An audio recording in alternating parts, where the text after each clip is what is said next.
Watsons Bay is arguably one of the nicest places to visit in Sydney, Australia. It'd also be pretty nice to live there. It has a great pub, the Watsons Bay Hotel, plenty of awesome walks, and really spectacular views over to the Pacific Ocean and back to the city across Sydney Harbour. Nothing beats a sunny Sunday afternoon here. But it's actually quite a long way from the city. To get there by public transport, your options today are a ferry from Circular Quay, and by bus, there are two routes from the city today. And up until 1960, there was a tram all the way from the city to Watsons Bay, and what a spectacular ride it was. The Watsons Bay line was one of the most scenic of all the tram lines of the Sydney Tram Network. Today, BackTracks is back in Sydney, Australia, and we'll look at the Watsons Bay tram line. I'm Marty, and welcome to BackTracks.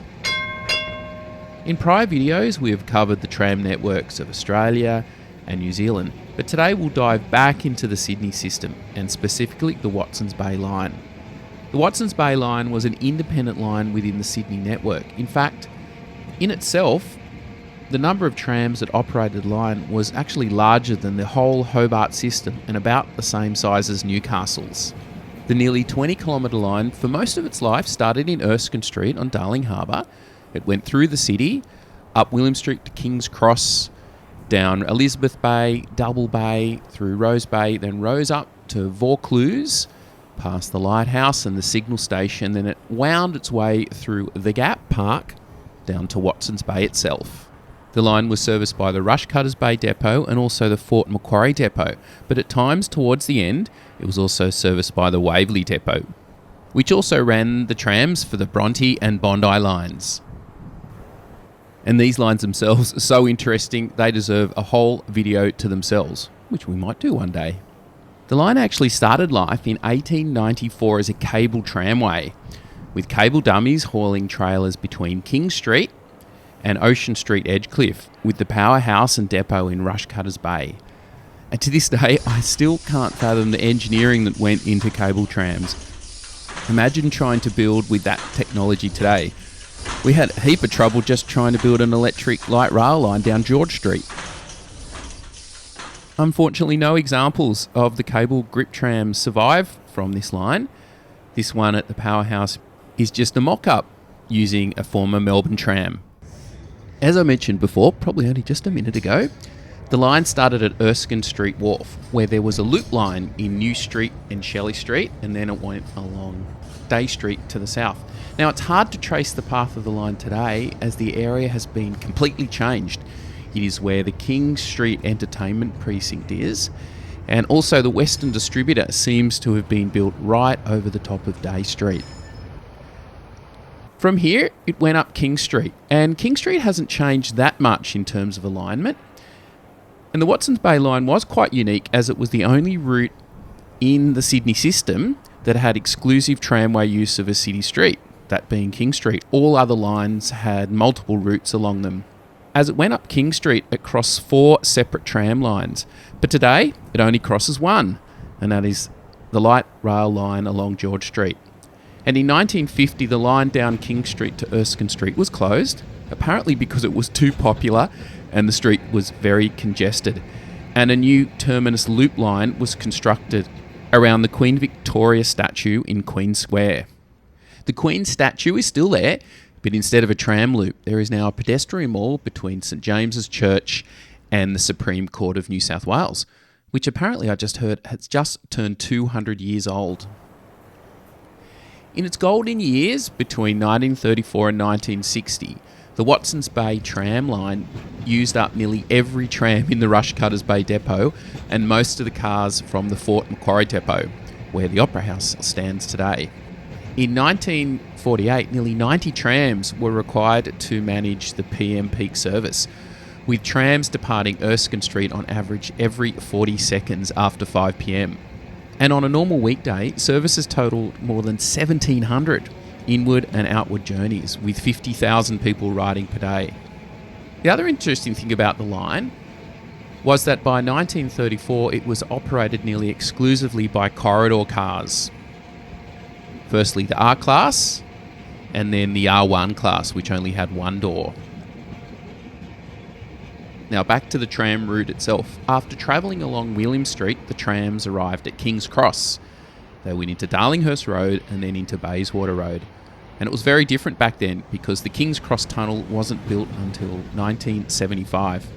In the 1930s, the King's Cross tram route was the busiest in the Sydney network. This is actually from Armistice Day after World War I. On weekdays, trams ran every minute, and workers from the city would come to King's Cross by tram for lunch. William Street was crowded with trams, electric trolley buses, cars, taxis and buses, and it became one of Sydney's most notorious traffic bottlenecks.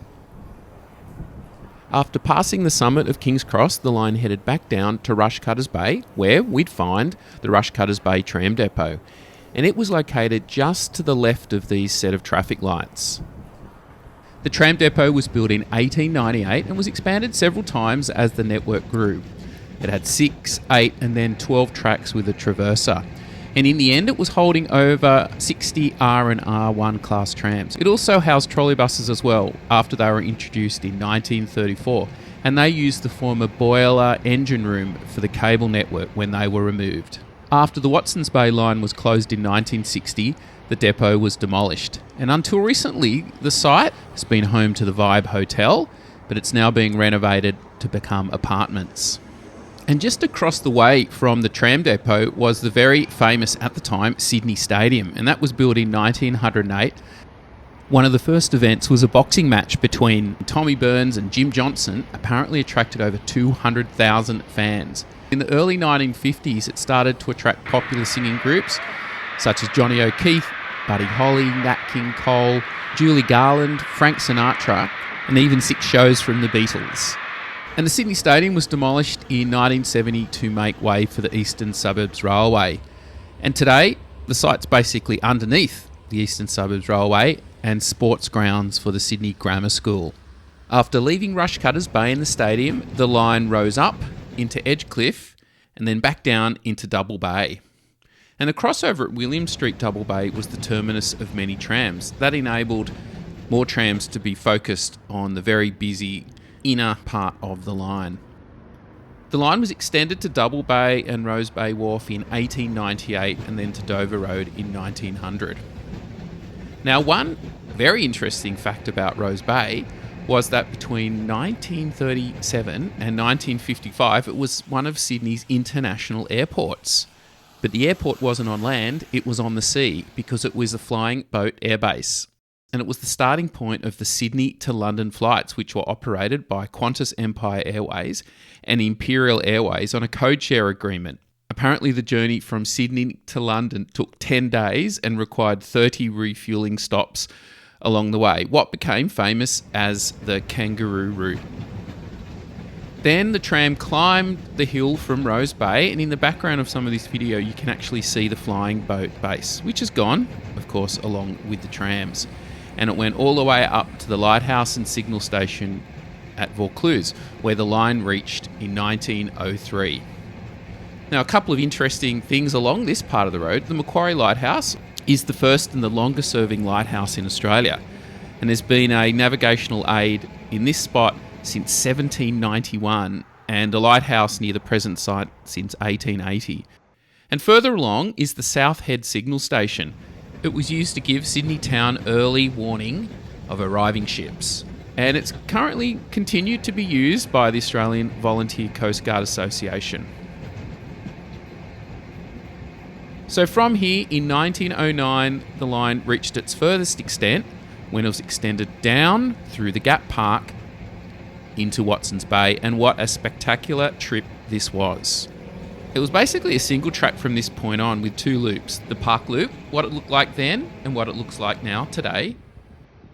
This was a pretty great ride through narrow rock cuttings, low cliffs and quite rugged backdrops as the tram twisted and turned its way down to the terminus at Watsons Bay. Today it's quite hard to trace the former line through the bush in Gap Park because it's pretty overgrown, but there is a walking path partially along the route and you can certainly make out where the tram would have gone, with a couple of items along the way suggesting that the tram did once go down here.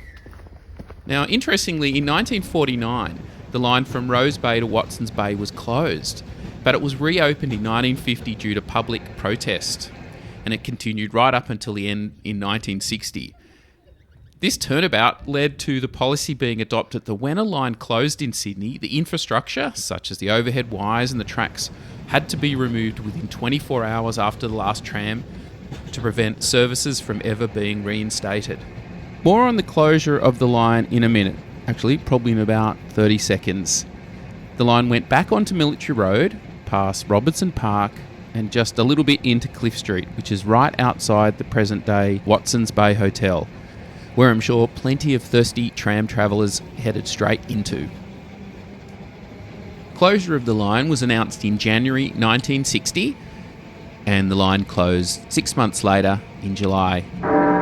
On the last day, trams were apparently so vandalised that police had to get everyone off one of the trams, stranding them at Rose Bay. It was apparently 2 a.m. in the morning. The last tram arrived back at the depot at 4:25 a.m, and from there all the trams were transferred to Dowling Street and then likely simply just burnt because the whole network was closed 6 months later and the trams were no longer required. Sad. So there you have it, the story of Australia's once busiest tram line. Thank you, as always, to all the image and video sources, particularly in this case, the video shooting through by Spur. And thank you for watching. Hopefully, we'll see you again another time on BackTracks. See you later.